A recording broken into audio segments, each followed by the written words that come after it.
சீமான் எப்படி மேலே வந்தார்? இடைத்தேர்தலில் போட்டியிட்டு மேலே வந்தார். இது உண்மை. இதை ஷியாமண்ணை மறுக்க முடியாது, குபேந்திரன் மறுக்க முடியாது, லட்சுமணை மறுக்க முடியாது, பிரியன் மறுக்க முடியாது, யாரும் மறுக்க முடியாது. பெரிய உண்மை இது. இந்த உண்மை களத்தில் சீமான் இருக்கிறாரு, மக்களோட இருக்கிறாரு, மக்களுக்காக இருக்கிறாரு, மக்களிருந்து வந்து இருக்கிறாருங்கிறது தான் சீமானுக்கு ப்ளஸ்ஸு. இதில் சீமான் நாங்குநேரில் எடுத்தது 2% வாக்கு. ஹரிநாடாரோட குறைவு, சுயேட்சையோட குறைவு. சுயேட்சைக்கு ஓட்டு போட அளவு கூட சீமானுக்கு ஓட்டு போடுறதுக்கு நாங்குநேரில் மக்கள் தயாராக இல்லை. ஆனால் நின்னாயா போல்டா, துணிச்சலா நின்னாயா, களத்தை விட்டு ஓடலையா. அவர் பிரசாந்த் கிஷோர் சீமானை பற்றி சொல்கிறது சீமானுக்கு நன்மை தானே. அம்பேத்கர் சொல்கிறாரு, உன் எதிரி ஒன்றை குறை சொன்னான்னா உன்னை சார்ந்தவங்களுக்கு நீ நல்லவனு தானே அர்த்தம். பிரசாந்த் கிஷோர் சொன்னாருன்னா தமிழக மக்களுக்கு சீமான் கரெக்டான காரணம் தானே அர்த்தம். இப்பவும் பிரசாந்த் கிஷோருக்கு தெரியும் சீமான் எமர்ஜ் ஆகிட்டாரு, விஜய் காலி ஆகிட்டாருங்கிறது பிரசாந்த் கிஷோர் மனச்சாட்சிக்கு ரொம்ப நன்றாக தெரியும். எப்படி எமர்ஜ் ஆகிட்டாருன்னா, எப்படி கமலஹாசனையும் தினகரனையும் வீழ்த்தினாரோ அதே மாதிரி விஜயை சீமான் வீழ்த்திட்டாரு. விஜய சீமான் வீழ்த்திட்டாரு. அலைக்கு பயந்தவன் என்னைக்கு கடலில் குளிக்க முடியும்? விக்கிரவாண்டி ஈரோடு கிழக்கில் விஜய் ஓடினதிலே, சீமான் களத்தில் நின்றதிலே சீமான் வந்து பெரிய ரேஞ்சுக்கு வந்துட்டாரு. ஸோ களத்தை விட்டு ஓடின எடப்பாடி பழனிசாமியை சுத்த வீரரா துணிஞ்சி மக்களோட களத்துக்குள்ளே நின்ன சீமான் இப்போவே அவருக்கு 20% வாக்கில் ஒரு 5-6% வாக்கை பாதிப்படைய செய்து விட்டார். அந்த வாக்குகள் சீமான் பக்கம் வந்துட்டு, அது வந்துட்டுங்கிற உண்மை இப்போ வந்து ப்ரூவ் ஆகலை. 2026 சட்டமன்ற தேர்தலில் தெளிவாக ப்ரூவ் ஆகும். சகாதேவ மாதிரி தான் எல்லாம் சொல்லுவேன், விஜய் புரிஞ்சுக்கிடுங்க, நான் சொல்கிறது கரெக்டு. உங்கள்கிட்ட உங்கள் காசை வாங்கிக்கிட்டு உங்களை ஏமாத்துறானுங்க, உங்கள் காசை வாங்கிக்கிட்டு உங்களை குழி தோண்டி புதைக்கிறானுங்க. உங்கள் பாப்புலாரிட்டியில் ஊடகத்தில் பேசுகிறவன் உங்களை உண்டு இல்லைன்னு அசிங்கப்படுத்த நிற்கிறானுங்க. அவனும் என்ன அசிங்கப்படுத்தலான்னு நினைக்கிறானுங்க, இல்லை உங்களை குழி தோண்டி புதைச்சிக்கிட்டு இருக்கானுங்க. இதுதான் உண்மை நிலைமை. 4 பேரை பிராண்டிங் ஆட்களை வச்சுக்கிட்டு டப்பா கல்ல கப்சா கதைகளை விட்டுக்கிட்டு பொய்யா கலராக ரீல் விட்டுக்கூடிய கூட்டம் தான் சீரியஸான பிளேயர்ஸ் இல்லைங்கிறது மக்கள் மனசில் விழுந்தாச்சு. என்னமோ எப்படி விஜய் எந்திரிக்க முடியும்? சீமானை பொறுத்தவரையில்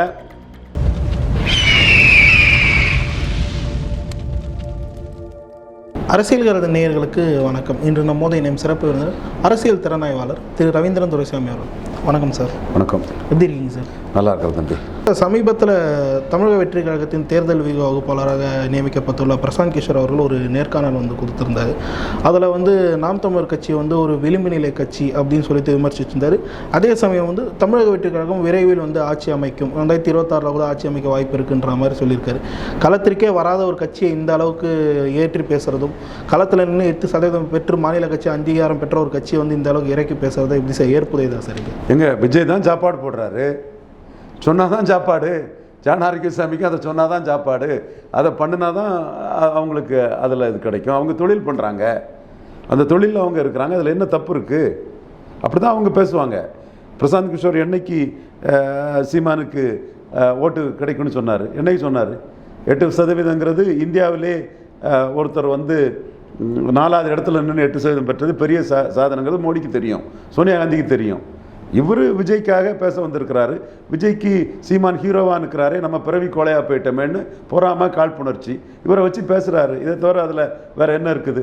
அவர் கருத்து வந்து இண்டிபெண்டான கருத்துன்னு சொல்ல முடியுமா? விஜய்க்கு கூட்டத்தில் வந்துட்டு பேசுகிறவர் தானே பேசுகிறாரு. இப்போ ஜானாரிகசாமிக்கு கருத்து தன்னிச்சையான கருத்துன்னு சொல்ல முடியுமா? முடியாது. அவங்க வந்து அப்படி தான் இருக்க முடியும். ஓரளவு ஜானாரிகசாமி அளவுக்கு இல்லை, பிரசாந்த் கிஷோர் விஜய்க்கு முன்னாடியே தன்னை ஒரு பெரிய ஆளுன்னு காட்டினார். என்றாலும் அந்த கருத்து வந்து உள்நோக்கம் கொண்டது. என்னைக்கு சீமானை பற்றி அவர் பொழுது பேசியிருக்காரு? 8% வரும்போது சொன்னாரா? ஸோ அவருக்கு அவரோட அந்த கருத்துக்கு வந்து வேலிடிட்டி கொடுக்க வேண்டிய அவசியம் இல்லை. ஆனால் ஏதோ அர்த்தம் இல்லாமல் பேசிட்டு போயிருக்கிறாரு. ஆனால் ஒன் திங், நம்ம வந்து யதார்த்த அரசியலை புரிஞ்சுக்கிட்டு எது சரி எது தப்புன்னு பார்த்தா, பிரசாந்த் கிஷோர் பீகாரில் கட்சி ஆரம்பிக்கிறாரு. பீகாரில் 4 தொகுதியில் இடைத்தேர்தல் வருது. அதில் 4 தொகுதியிலும் பிரசாந்த் கிஷோர் கட்சி ஜன் சுவராஜ் கட்சி வந்து போட்டி போடுது. அதில் வந்து இமாம் கஞ்சி தொகுதியில் 26.6% வாக்கு எடுக்கிறாரு. நல்ல வாக்கு, ஒரு சூப்பர் ஓட்டு, டெபாசிட்டை தாண்டி எடுத்துட்டார். பெலங்கஞ்சி தொகுதியில் 10.6 எடுக்கிறாரு. ராம்கரில் 3.9 எடுக்கிறாரு. டராரியில் 3.5 எடுக்கிறாரு. அப்போ இவர் கட்சியே பொதுத்தள பீகார் கட்சி அல்ல. அவருடைய உயர் ஜாதி சோகால்டு உயர் வகுப்பாக இருக்கக்கூடிய பிராமின், பூமிகார், ராஜ்புட்டு, தென் ஹயஸ்து இவங்கெல்லாம் இருக்கக்கூடிய பகுதியில் அப்பர் காஸ்ட் அதிகம் இருக்கக்கூடிய பகுதியில் 22% வாக்கு எடுத்திருக்கிறாரு. அது இல்லாத பகுதியில் 3% 4% எடுத்திருக்கிறாரு. ஸோ அவருக்குன்னு ஒரு செல்வாக்கு இருக்குது. காரணம், அங்கே பீகார் அரசியல் கோரி குர்மி, நம்ம ஒரு கள்ளர் மரவர் மாதிரி ஒரு கம்யூனிட்டி. நிதிஷ்குமார் அவர் தான் சிஎம்மாக இருக்கிறாரு. தென் சாம்ராட் சௌத்ரி அவர் கோரி, அவர் டெப்டி சீஃப்மாக இருக்கிறாரு. இவங்க அதிகாரத்தில் இருக்கிறாங்க. இன்னொரு சைடு எதிரணியில் தேஜஸ்வி யாதவ் பெரிய மாஸ் லீடராக இருக்கிறார். நம்பர் 1 மாஸ் லீடர் அவர் தான். அங்கே நிதிஷோட பெரிய மாஸ் லீடர் அங்கே அவர் தான். அப்போ அந்த இடத்துக்குள்ள ஏற்கனவே இருந்த மைதிலி பிராமின்ஸ், மிஸ்ராஸ், எல்என் மிஸ்ரா, ஜெகநாத் மிஸ்ரா இவங்க விழுந்துட்டாங்க. அடுத்தால கிருஷ்ண சாகு, பூமிகார், ஹயஸ்தா இவங்க விழுந்துட்டாங்க. தென் ராஜ்புட்ஸு இவங்க யாருமே வந்து ஒரு லெவலில் அங்கே இருந்தவங்க வந்து இன்னைக்கு அரசியலில் பின்னடைவை சந்திச்சிட்டாங்க. அவங்க பெருமளவில் பாஜகவில் இருக்காங்க. கிரிராஜ் சிங், லால்மணி சௌபே, ராதா மோகன் சிங் இந்த மாதிரி பல லீடர்ஸ் சிவசங்கர் பிரசாத் இவங்கெல்லாம் பாஜகவில் பெரிய அளவில் இருக்கிறாப்புல. ஆனால் பாஜகவே நிதிஷ்குமாரை சப்போர்ட் பண்ணுது. அப்போ இவர் அங்கே அவருக்கு ஒரு சோஷியல் பேஸ் இருக்குது. அதில் ஒரு கட்சி ஆரம்பித்து 20, 10, 4 ஓட்டு எடுத்திருக்காரு. இது அவர் அரசியல் சக்தியாட்டு 2025 அங்கே எலெக்ஷன் வருது நிற்பார். காரணம், அவருக்கு பாஜக தொகுதியில் ஓட்டு கிடைக்கலனாலும் பாஜக கூட்டணியான நிதிஷ்குமார் போட்டியிடக்கூடிய ஜேடியு போட்டியிடக்கூடிய தொகுதி, தென் பஸ்வான் கட்சி போட்டியிடைய தொகுதி, மாஞ்சி கட்சி போட்டியிட தொகுதி, இப்படி ஓபிசி ஷெட்யூல் காஸ்ட் கட்சிகள் போட்டியிடக்கூடிய தொகுதிகளில் வாழக்கூடிய பிராமின், பூமிகார், ராஜ்புட், ஹயஸ்தா இவங்க இவருக்கு வாக்களிக்கிறதுக்கு வாய்ப்பு இருக்குது. அவர் பிராமின்ங்கிற ஒரு கர்வமும் உள்ளவர். பிராமணர் அல்லாத மோடி சிஎம்மாக இருக்கிறதையே பொறுக்க முடியாத ஒரு கீழ்த்தரமான மனிதரும் கூட. அந்த விஷயத்தில் பிராண்டிங்கில் நம்பர் 1, இந்த விஷயத்தில் கீழ்த்தரமான ஒரு காஸ்டிஸ்ட்டு. தேசபக்தியும் தேவபக்தியும் உள்ள பிராமணர்கள் மோடிக்கு பெரிய அளவில் ஆதரவு கொடுக்குறாங்க. அது வேறு விஷயம், அவங்கள நம்ம மதிக்கிறோம். இவரை நம்ம சொல்கிறோம். இவரை மாதிரி தான் சுப்பிரமணிய சாமி, அருண் ஜோரி, மணிசங்கரையர் போன்றவங்க ஜாதி வரிகளாக இருப்பாங்க. எனிவே அவர் ஜாதி வரினாலும் கூட அவர் அப்பர் காஸ்ட்டை கன்சால்டேட் பண்ணி ஒரு அரசியல் சக்தியாட்டு அவர் உருவாகிடுவார் பீகாரில். அதில் எந்த மாற்றமும் இல்லை. ஆனால் அவர் இங்கே பார்த்ததும் விஜயை காலி பண்ணிட்டாங்க. விஜய் சுத்தம் மூழ்கிட்டாரு, மூழ்கடிச்சிட்டாங்க, காலி ஆயிட்டாரு. கட்சி ஆரம்பிச்சுட்டு லெட்டர் பேடாக இருக்கக்கூடாது. ஏன்னா அவர் அங்கே இடைத்தேர்தலில் போட்டிட்டு இருக்காரு. எஸ், அவர் விஷயம் தெரிஞ்சவர். இங்கே விஷயம் தெரியாதவங்கள்ட்ட சொந்த காசில் சூனியம் வச்சுட்டு போயிட்டாரு.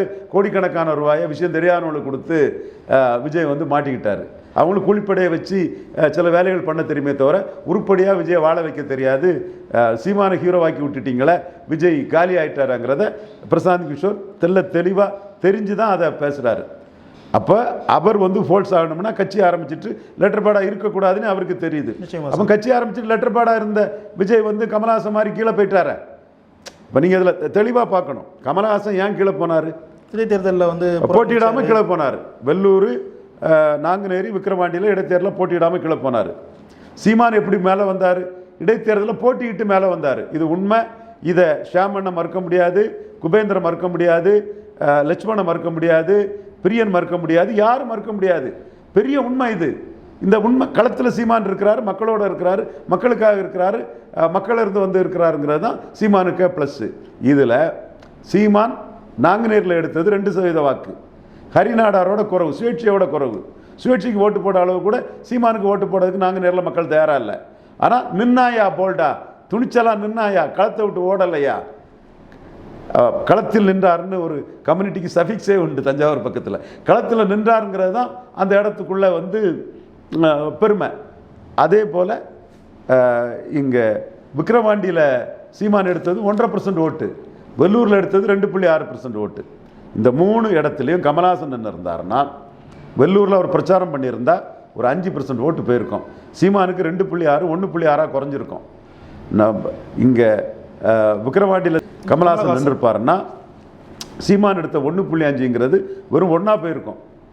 அங்கே நாங்குநேரில் கமலஹாசன் நின்றுருப்பாருன்னா அவர் சீமான் எடுத்த 2ங்கிறது அதுவும் 1.5 போயிருக்கும். தனக்கான வாய்ப்பு இருந்தும் தவற விட்டுருக்காரு. வாய்ப்பு இருந்தும் தவற விட்டுட்டார். அப்போ மக்களுக்கு தெரியுது இது பகுதி நேர அரசியல் யார், காமெடி அரசியல் பண்ணுறது யார், உண்மையான சின்சியரான மக்களுக்காக நிற்கிறது யாருன்னா சீமான்னு மக்கள் நினைக்கிறாங்க. அதனால தான் சீமான் 6.8க்கு வந்தார். இது கமலஹாசனுக்கும் தினகரனுக்கும் பொருந்தும். தினகரன் நாங்குநேரில் நின்னா 10% ஓட்டு எடுத்திருப்பார். மஞ்சாங்குளம் மருகாலக்குறிச்சி மரவரெல்லாம் சீமானுக்கு நாங்குநேரிக்கு போட்டிருப்பாங்க. தினகரனுக்கு நிக்கல்ல என்ன செய்ய முடியும்? அவர் செய்த தவறு 2.5க்கு போயிட்டாரு. நிக்கல்ல கமலஹாசன் 2.5க்கு போயினார். நின்னார் சீமான் 6.8க்கு போயிருக்கார். இதைத்தான் மனச்சாட்சியோட லட்சுமி சுப்பிரமணியம், ஷியாமு, லட்சுமணன், குபேந்திரன், பிரியன், எக்ஸெட்ரா எல்லா நண்பர்களும் மீண்டும் நீங்கள் யோசித்து பார்க்கணும். நான் தெளிவாக அந்த ஆதாரத்தை கொடுத்துட்டேன். நடந்த விஷயத்தை சொல்லி என்ன நடந்திருக்குன்னு சொல்லிட்டேன். தினகரன் நின்று இருந்தாருன்னா சீமான் எடுத்த 2% நாங்கள் எடுத்திருக்க முடியாது, 1.5க்கு போயிருப்பார். தினகரன் நின்றுப்பாருன்னா விக்கிரவாண்டியில் சீமான் எடுத்த 1.5 கிடச்சிருக்காது, 1க்கு போயிருப்பார். இது 2.6 எடுத்த சீமான் வெள்ளூரில் தினகரன்னா 1.6க்கு போயிருப்பார். இதுதான் யதார்த்தம். நிற்காததில் சீமான் எழும்பிட்டார். மக்கள் இவர் சீரியஸான பிளேயர், ஒரு நோக்கத்தோட, ஒரு லட்சியத்தோட, ஒரு உணர்வோட நமக்காக உழைக்க வந்த நம்ம பிள்ளை, நம்ம மகன் இவன். மற்றவங்க அப்படி இல்லை. ஏதாவது லாபம் கிடைக்கும்னா பார்ப்பாங்க அல்லது ஓடிடுவாங்க. இந்த இடம் தான் சீமான் உயர்ந்த இடம். நான் கமலஹாசனையும் குறைச்சி மதிப்பிடலை, தினகரனையும் குறைச்சி மதிப்பிடலை. 2 பேருமே எனக்கு நன்கு அறிமுகமானவங்க. பலமுறை அவங்கள்ட்ட உட்கார்ந்து பேசியிருக்கேன். பட் யதார்த்த உண்மையை சொல்லும்போது இந்த வார்த்தைகளை நான் சொல்ல வேண்டியது இருக்குது. அவங்க மேலே எனக்கு மதிப்பு மரியாதை 2 பேருக்குமே நான் விஷயம் தான், அது வேற விஷயம். அதே நிலைமை விஜய்க்கும் இந்த இடத்துக்குள்ளே நடந்துடுச்சு. அவர் கட்சி ஆரம்பித்தார், லெட்டர் பேடாக மக்களவைத் தேர்தலில் இருந்தார். மக்களவைத் தேர்தலில் அவர் நின்று இருந்தால் இன்னைக்கு அந்த பலத்துக்கு தக்கன சீட்டு கிடச்சிருக்கோம். இப்போ 12 சீட்டுக்கு மேலே 2ஆம் கட்ட தலைவர்கள் நாங்கள் விஜய்க்கு கொடுக்க மாட்டேன்னு செய்திகளை பரப்பிட்டு இருக்காங்க. உண்மை, விஜய்க்கு 12 சீட்டுக்கு மேலே எடப்பாடி கொடுக்க மாட்டாருங்க செய்திகள் பரவிட்டு இருக்கு. நான் சொன்னது அப்படியே நடக்குது. இதில் விக்கிரவாண்டி பை எலெக்ஷன் வருது. கட்சி ஆரம்பிச்சர் நிற்கணுமா இல்லையா? நிற்கணும். போலரைசேஷன் ஆகிட்டு விஜய் நிற்கல. ஈரோடு கிழக்கு வருது, நிற்கணுமா வேண்டாமா? நிற்கல. அப்போ விஜய் காலி ஆகிட்டார், மூழ்கிட்டாரு, மூழ்கடிச்சிட்டாங்க. சொந்த காசில் விஜய் சூனியம் வச்சுக்கிட்டாரு. கதை ஓவர், கதை முடிஞ்சு போச்சு. கமலஹாசன் எப்படி வெள்ளூர் விக்கிரவாண்டி நாங்கள் நிற்கலையோ அதே மாதிரி மக்களவையில் நின்னோர் எப்படி நிற்கலையோ அதே மாதிரி கட்சி ஆரம்பிச்சுட்டு முட்டாள்தனமாக, பைத்தியகாரத்தனமாக, விவரம் இல்லாமல் இடைத்தேர்தல் நிற்காம காலி ஆயிட்டாரு.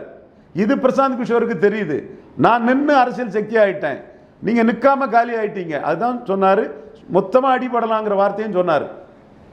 5-10 வருஷங்கள் கூட ஆகலாம், மொத்தமா அடிபடலாங்கிறது தான் பிரசாந்த் கிஷோருக்கு என்ன ஓட்டம். பின்ன நீ அடிபட்டுருவா தோத்துருவான்னா பைசா கொடுப்பானா? மாட்டாங்க. அப்போ நீ வியாபாரி, பைசா வேணும்.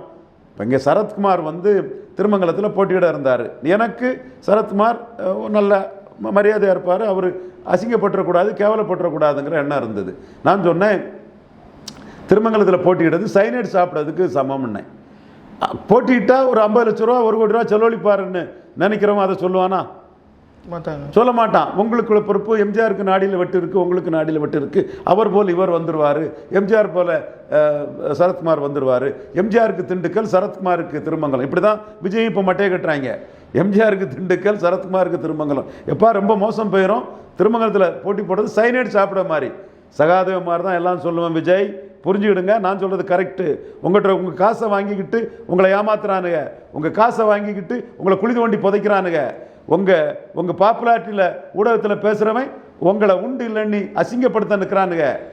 அவனை என்ன அசிங்கப்படுத்தலான்னு நினைக்கிறானுங்க, இல்லை உங்களை குழி தோண்டி புதைச்சிக்கிட்டு இருக்கானுங்க.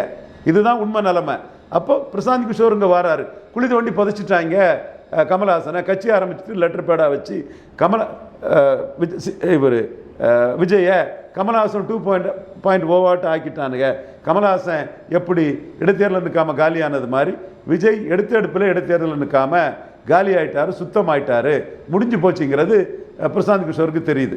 சார், கிட்டத்தட்ட 1% இப்போ 8% பெற்று மாநில கட்சி அங்கீகாரம் பெற்ற பின்னும் அவர்கள் விளிம்பு கட்சி தான், அவர்கள் கிணற்று தவளைகள் தான், அது போல ஒப்பீடு ஏற்புடையது சார். பிரசாந்த் கிஷோர் அப்படி சொல்கிறார். இல்லை, அவர் பிரசாந்த் கிஷோர் சீமானை பற்றி சொல்கிறது சீமானுக்கு நன்மை தானே. அம்பேத்கர் சொல்கிறாரு, உன் எதிரி உன்னை குறை சொன்னான்னா உன்னை சார்ந்தவங்களுக்கு நீ நல்லவனு தானே அர்த்தம். பிரசாந்த் கிஷோர் சொன்னார்னா தமிழக மக்களுக்கு சீமான் கரெக்டான காரணம் தானே அர்த்தம்.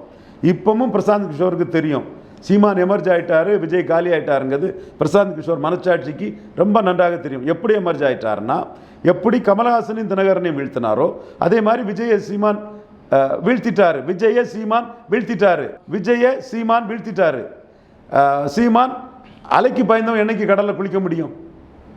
விக்கிரவாண்டி ஈரோடு கிழக்கில் விஜய் ஓடினதிலே, சீமான் களத்தில் நின்றதிலே சீமான் வந்து பெரிய ரேஞ்சுக்கு வந்துட்டாரு. பலம் நிரூபிக்காத விஜய் ரொம்ப மோசமாக படு மோசமாக போவாருங்கிற லெவலுக்கு அவர் பயந்து போய் கோலத்தனமாக களத்தை விட்டு ஒதுங்கி ஓடிட்டார். இது மக்கள் மத்தியில் விஜய் சீரியஸான பிளேயர் இல்லை, சும்மா கட்சி ஆரம்பித்து வச்சுக்கிட்டு 4 பேரை பிராண்டிங் ஆட்களை வச்சுக்கிட்டு டப்பா கல்ல கப்சா கதைகளை விட்டுக்கிட்டு பொய்யா கலராக ரீல் விட்டுக்கூடிய கூட்டம் தான், சீரியஸான பிளேயர்ஸ் இல்லைங்கிறது மக்கள் மனசில் விழுந்தாச்சு. என்னமோ எப்படி விஜய் எந்திரிக்க முடியும்? சீமானை பொறுத்தவரையில் இன்னைக்கு செங்கோட்டை கூட்டம், ஜோக்கர் விஜயை விட்டுருவோம், ஜோக்கர் பொலிட்டிஷியன் விஜயை விட்டுருவோம், ஏட்டு சுரக்கா விஜயை விட்டுருவோம், காகித புலி விஜயை விட்டுருவோம், பல நிரூபிக்காத விஜயை விட்டுருவோம், நம்ம ரியல் பிளேயருக்கு வருவோம். இன்னைக்கு செங்கோட்டையில் சீமானுக்கு கூட்டம். மக்களவை தேர்தலில் சீமான் நடத்தின கூட்டங்களை விட 1.5 மடங்கு 2 மடங்கு பெரிய கூட்டம். வந்த கூட்டம் அப்படியே அமைதியாக நின்று கேட்குறாங்க. பின் ட்ராப் சைலன்ஸு. சீமான் சிரிச்சா சிரிக்கிறாங்க, சீமான் ஆவேசமாக பேசினா ஆவேசம் அடைகிறாங்க. அந்த அளவுக்கு கூட்டத்துக்கும் சீமானுக்கும் ஒரு பெரிய கனெக்டிவிட்டி இருக்குது. என்ன காசு செலவழிச்சார், எத்தனை பேருக்கு ரூபா கொடுத்து கூட்டிகிட்டு வந்தார், எதுவுமே கிடையாது. அது மட்டும் இல்லை, சரத்குமார், விஜயகாந்த், பாக்கியராஜ், ராஜேந்தர் இவங்களுக்கு மாதிரி, விஜயகாந்துக்கு ஓட்டு விழுந்தது, இவங்கள மாதிரி வேடிக்கை பார்க்க வந்த கூட்டம் அல்ல, அது சீரியஸாக வந்த கூட்டம். அந்த கூட்டம் வந்து கடைசி வரை நின்று கேட்டுட்டு போனாங்க. அந்த கூட்டம் தானே சேர்ந்த கூட்டம். குறிப்பாக அந்த கூட்டம்ங்கிறது நான் செங்கோட்டையில் கேள்விப்பட்ட வகையில் ஒரு சில சமூகங்கள் எடப்பாடியை ஏற்றுக்கொள்ளாதவங்க, அதிமுக ரெட்டலையில் நமக்கு என்ன லாபம் இருக்குது, சீமான் ஒரு லீடர், தமிழ் தேசிய அடையாளமாக நிற்கிறாரு, அவரை சப்போர்ட் பண்ணுவோன்னு கருதக்கூடிய அதிமுகவில், எடப்பாடி பழனிசாமிக்கு அதிமுகவில் எந்த பலனும் இல்லாத ஜாதிகள், எடப்பாடி பழனிசாமிக்கு அதிமுக மீது கோபம் கொண்ட ஜாதிகள் தான் பெரிய அளவு வந்ததாட்டு எனக்கு ஃபீட்பேக் வந்து களத்தில் இருந்து சொல்கிறாங்க. அதே நாளில் தேனியில் எடப்பாடி ஒரு கூட்டம் போடுறாரு. அவர் தன்னை பெரிய ஹீரோவாக தான் காட்டுறாரு, பன்னீர்செல்வத்தை அடிக்கிறார், நான் தான் அதிமுகன்னு சொல்கிறாரு. அதை நம்ம மறுக்க வரல. ஆனால் காலி சேர், அவர் பேசி முடிக்கிறதுக்கு முன்னாடியே கூட்டம் கலைஞ்சு போகுது. அவர் தென் மாவட்டத்தில் பிக்கப் ஆக மாட்டாருன்னு பணம் கொடுத்து ஆர்வி உதயகுமாரால் கூட்டி வரப்படக்கூடிய கூட்டம் இதை காட்டுது. இதை ஷியாமண்ணன் பேசுவாரா மனச்சாட்சிப்படி, இதை லட்சுமணன் பேசுவாரா, இதை பிரியன் பேசுவாரா? நான் உங்களுக்கு கேள்வி தான் வைக்கிறேன். காரணம், எடப்பாடி பழனிசாமி விக்கிரவாண்டியிலையும் ஈரோடு கிழக்குலேயும் நிற்காதது, கமலஹாசனும் தினகரனும் நம்ம வெள்ளூர் விக்கிரவாண்டி நாங்குநேரில் நிற்காம சீமாங்கிட்ட பலகீனப்பட்டது மாதிரி இந்த இடத்துக்குள்ள ஐயா எடப்பாடி பழனிசாமியும் பலகீனப்பட ஆரம்பிச்சிட்டார். இதுதான் எடப்பாடி பழனிசாமிக்கு லீடர்ஷிப்பின் வீழ்ச்சியும் சீமானுக்கு லீடர்ஷிப்பின் வளர்ச்சியும். கட்சி எடப்பாடிக்கு பெருசு, சின்னம் எடப்பாடிக்கு ஒரு பெரிய சின்னம் தான். என்னாலும் நாகர்கோவிலில் 4%, கன்னியாகுமரியில் 4% தான், தேர்தல் 8% தான். அந்த சின்னமே வந்து நம்ம ஜாதிக்கெல்லாம் பலன் இல்லைன்னு அந்த சின்னத்தை பற்றி பறையர்கள், தேவேந்திரகுல வேளாளர்கள், வண்ணார், நாவிதர், குயவர்கள், செங்குந்தர்கள், உடையார், அகமுடையார்கள், அங்கே யார் அங்கே கட்சியில் இந்த சமுதாயத்தை சேர்ந்த லீடர்ஸ் இருக்காங்க? ஒன்றும் கிடையாது. சூறையாடுறதுக்கு 2 பேர் சூறையாடுறதுக்கு ரெட்டையில வச்சு எல்லாம் முடியாதுங்கிறத மக்களவையிலே காட்டிட்டாங்க. பாண்டிச்சேரியில் 4வது போயிட்டாங்க, விளவங்கோடு இடைத்தேர்தலில் 4வது போயிட்டாங்க. அந்த இதெல்லாம் இப்போ ரிஃப்ளெக்ட் ஆகுது களத்துக்குள்ள. அப்போ விக்கிரவாண்டி ஈரோடு கிழக்கில் சீமான் நின்னதில் சீமானுக்கு இப்போவே அதிமுகவில் பலன் இல்லாத ஜாதிகள் சீமான் பக்கம் வந்துட்டாங்க. அது பிரசாந்த் கிஷோருக்கு தெரியணும்னு அவசியம் இல்லை. பிரசாந்த் கிஷோருக்கு இந்த எல்லாம் மைக்ரோவெல்லாம் தெரியாது. அவர் வந்து கூலிக்கு மாரடிச்சுட்டு போகிறாரு. அவர் விஜய் கொடுத்த கூலிக்கு ஏதோ சொல்லிட்டு போகிறாரு. குத்த காசுக்கு சந்தோஷப்படுத்த தான் தப்பாக பேரக்கூடாதுக்காக சுத்தமாக அவுட் ஆயிருங்கிறதையும் கருத்தையும் சொல்கிறாரு. நாம் சொல்கிறது தரவுகளின் அடிப்படையில், கடந்த காலத்தில் நடந்ததின் அடிப்படையில் நம்ம அந்த விஷயங்களை முன்வைக்கிறோம். லாஜிக்காக தான் நம்ம விஷயங்களை முன்வைக்கிறோம். தப்பாக நம்ம போனால் கூட நம்ம தப்புங்கிறத நம்ம ஏற்றுக்கிட்டு போகக்கூடிய தன்மையில் உள்ளவங்க தான். அப்போ இன்றைக்கி சீமான் வந்து மீட்டிங்கில் வந்து நான் உயர்ந்துட்டேன், என் அளவு உயரம் பெருகிட்டு, நான் பெரியவனாயிட்டேன், அதனால நீ என்ன கண்டு மறல்றன்னு சிஎம் சொல்கிறாருன்னா, எடப்பாடி களத்தை விட்டு ஓடுனதில் சீமான் வளர்ந்துட்டாருங்கிறது வந்து தெள்ள தெளிவாக தெரியுது. அதில் இது தம்பி செந்தில்வேல் கேட்டான், அண்ணே அப்போ நீங்கள் ஈரோடு கிழக்கில் அண்ணாமலை களத்துக்குள்ளே நிற்கலான்னு அதே நீங்கள் சொல்லுவீங்களான்னு கேட்டான். ஆமாப்பா, தப்பு தான், என்டி அதில் தப்பு பண்ணிட்டாங்க, உள்கட்சி மோதல்ல தப்பு பண்ணிட்டாங்க, அது சீமானுக்கு ப்ளஸ் தான். எப்படி உள்கட்சி மோதல்ல ஆர்கே நகரில் தமிழ் தேசியம் இந்துத்துவோட மேலே வந்துட்டோ அது சீமானுக்கு இவ்வளோ நாளும் ப்ளஸ்ஸாக ஓடிட்டு இருக்கோ, அதே மாதிரி ஈரோடு கிழக்குலையும் நிற்காதது, என்டிஏ நிற்காதது சீமானுக்கு ப்ளஸ் தான். என்டிஏல உள்ள பல கேடர்ஸ் வந்து சீமான் ஹீரோ. அண்ணாமலை வந்து ஓப்பனாக அங்கேயே சொல்லியிருக்கீங்க. ஆமாம், அண்ணாமலையை விக்கிரவாண்டியில் எடப்பாடி அடித்து தான் அண்ணாமலை ஓட்டு எடுத்தார். அண்ணாமலை தான் கேண்டிடேட் அனௌன்ஸ் பண்ணார். டாக்டர் ஐயா கேண்டிடேட்டை அண்ணாமலை அனௌன்ஸ் பண்ணார். ஒரு ஹீரோவாக நின்று எடப்பாடியெல்லாம் நத்திங்குன்னு அடித்து அண்ணாமலை நின்ன இடத்துல ஈரோடு கிழக்கில் அண்ணாமலை நிற்காதது வீக்னஸ் தான், சீமானுக்கு அது பலந்தாங்கிறத நான் இவர் ஆதன் மாதேஷுக்கிட்ட பேசியிருக்கிறேன். இவர் செந்தில்வேலுகிட்ட நியூஸ் புதிய தலைமுறையில் பேசிட்டேன். ஏன் ஆங்கர் கார்த்திகை செல்வங்கிட்ட வெளிப்படையாகவே ஆமாம் உண்மைதாங்கிறத நான் வந்து நியூஸ் 18 நான் ஒத்துக்கிட்டேன். இப்போ எனக்கு அண்ணாமலை வந்து பெரிய சாதனையாளர், மோடிக்கு பெரிய வேல்யூ அடிஷன், பொன்னார் தமிழிசை இவங்களோடெல்லாம் ரெட்டை இலக்கத்துக்கு அந்த கட்சியை கொண்டு வந்துட்டார். பிரைமரி போல்ஸ் ஆட்டு பாஜகவை முன்னின்று நடத்தினவர் தான். பட் விக்கிரவாண்டியில் சாதித்தவர் தான். எடப்பாடியை ஒன்றுமில்லை, எடப்பாடிக்கு ஓட் டிரான்ஸ்ஃபரிங் கெப்பாசிட்டி இல்லை, சீமானுக்கே எடப்பாடி வேஸ்ட்டு, அவரை வச்சு ஜெயிக்க முடியாது, எடப்பாடி ஓட் டிரான்ஸ்ஃபர் கெப்பாசிட்டி இல்லாதவர், அவருக்கு வாக்குகள் அவர் கண்ட்ரோலில் இல்லை, ரெட்டையில வாக்குகள் 23% உதயசூரியனுக்கு போயிட்டு, ரெட்டையில வாக்குகள் மாம்பழத்துக்கு 12% போயிட்டுங்கிறத சீமானுக்கே உணர வச்சது விக்கிரவாண்டி தான். அண்ணாமலை அந்த இடத்துக்குள்ள ஏற்கனவே அதில் சென்ஸ் ஆகி தெளிவாக நின்னார். இவர் எடப்பாடிக்கு போராட்டத்துக்கு போய் 1% ஓட்டு தான் சீமானுக்கு கூடியிருக்குன்னா எடப்பாடியை நம்பி யாரும் ஜெயிக்க முடியாது. எடப்பாடி வந்து ஈர்ப்பு சக்தியற்ற, ஓட் டிரான்ஸ்ஃபரிங் கெப்பாசிட்டி அற்ற தலைவருங்கிறது நிர்வாகம் இருக்குது. யார் மட்டும் கொடுத்தாலும் இது நடக்காது. எடப்பாடி பழனிசாமி ஈர்ப்பு சக்தியற்ற தலைவருங்கிறது ப்ரூவ் ஆயிட்டு. அப்போ இதெல்லாம் தான் இப்போ ஈரோடு கிழக்கு விக்கிரவாண்டி தான் தேனி கூட்டத்திலையும் செங்கோட்டை கூட்டத்திலையும் ரிஃப்ளெக்ட் ஆகுது. பத்திரிகை நண்பர்கள், பத்திரிகை ஆசிரியர்கள், அரசியல் விமர்சகர்கள், நெறியாளர்கள் எல்லா சகோதரர்கள்ட்டையும் நான் உன்னோட வேண்டுகோள், அதிமுக பெரிய கட்சி, நாம் தமிழர் அமைப்பு பலம் இல்லாத கட்சி, 1% தான் ஈரோடு கிழக்கிலே வந்து எடுத்தது. அதிமுக அணி 30% எடுத்திருந்தது. எடப்பாடி பழனிசாமிக்கு ஈர்ப்பு சக்தி இல்லாதனால பணம் கொடுத்தும் 30-25 குறைஞ்சிட்டு. சீமான் 1ல் இருந்தவர் 6.3 5.3% பணம் கொடுக்காம தன் பிரச்சார வலிமையால் சீமானுங்கிற இண்டிவிஜுவல் எழுப்பிட்டார். அந்த இண்டிவிஜுவல் விக்கிரவாண்டியிலும் ஈரோடு கிழக்கிலும் துணிச்சலாக நின்னார். எடப்பாடி பழனிசாமி வன்னியகுல சத்திரியர்களின் 10.5% இதுக்கு டாக்டரையாக கண்டு களத்தை விட்டு ஓடிட்டார். எடப்பாடி பழனிசாமி ஈரோடு கிழக்கில் டெபாசிட் போயிடும்னு களத்தை விட்டு ஓடிட்டார். ஸோ களத்தை விட்டு ஓடின எடப்பாடி பழனிசாமியை சுத்த வீரராக துணிஞ்சி மக்களோட களத்துக்குள்ளே நின்ன சீமான் இப்போவே அவருக்கு 20% வாக்கில் ஒரு 5-6% வாக்கை பாதிப்படைய செய்து விட்டார். அந்த வாக்குகள் சீமான் பக்கம் வந்துட்டு, அது வந்துட்டுங்கிற உண்மை இப்போ வந்து ப்ரூவ் ஆகலை. 2026 சட்டமன்ற தேர்தலில் தெளிவாக ப்ரூவ் ஆகும். குறிப்பாக விக்கிரவாண்டியில் எடப்பாடி பழனிசாமி ஓடுனது வன்னியர் அல்லாத வாக்காளர்கள் மத்தியில், பறையர் செங்குந்தர் வாக்காளர்கள் மத்தியில் எடப்பாடி இன்னும் தேர மாட்டாருன்னு முடிவுக்கு வந்துட்டாப்புல. அதே மாதிரி ஈரோடு கிழக்குலையும் கொங்கு வேளாளர் இல்லாத வாக்காளர்கள் மத்தியில் எடப்பாடி இன்னும் தேர மாட்டார். களத்துக்குள்ளே நின்று ஃபைட் பண்ணதுக்கு அவருக்கு கெப்பாசிட்டி இல்லை. சீமான் இந்த வாக்காளர்கள் மத்தியில் எடப்பாடி பழனிசாமியை பலவீனப்படுத்திடுவார். இது 234 தொகுதியிலும் உள்ள ரிஃப்ளெக்ஷன். இது வந்து யாரும் டிவியில் பேச மாட்டாங்க, யாரும் டிவியில் வாதிக்க மாட்டாங்க. இது உண்மை, களத்தில் நடந்தது. இதுதான் கமல்ஹாசனுக்கும் தினகரனுக்கும் நடந்தது. அவங்க வந்து தங்கள் வாக்கு வங்கியில் பாதிக்கும் கீழே போயிட்டாங்க. இது எடப்பாடி பழனிசாமி பெரிய கட்சிங்கிறதுனால 20%ல் ஒரு 4-5% கண்டிப்பாக பாதிக்கும். இது 2026 தேர்தல் முடியல. வன்னியர் அல்லாதவர்களின் நம்பிக்கை அற்றவராக எடப்பாடி பழனிசாமி நிற்பார். கொங்கு வேளாளர் அல்லாதவரின் நம்பிக்கை பெற முடியாதவராக எடப்பாடி பழனிசாமி நிற்பார். இந்த 2 தரப்பிலையும் இரட்டைலை வாக்குகளை சீமான் தட்டி தூக்குவார். இது நடந்த விஷயம் மீண்டும் எடப்பாடி பழனிசாமி விஷயத்திலும் நடக்கும். பல்வேறு கேள்விக்கு தெளிவாக நேரத்துக்கு நன்றி.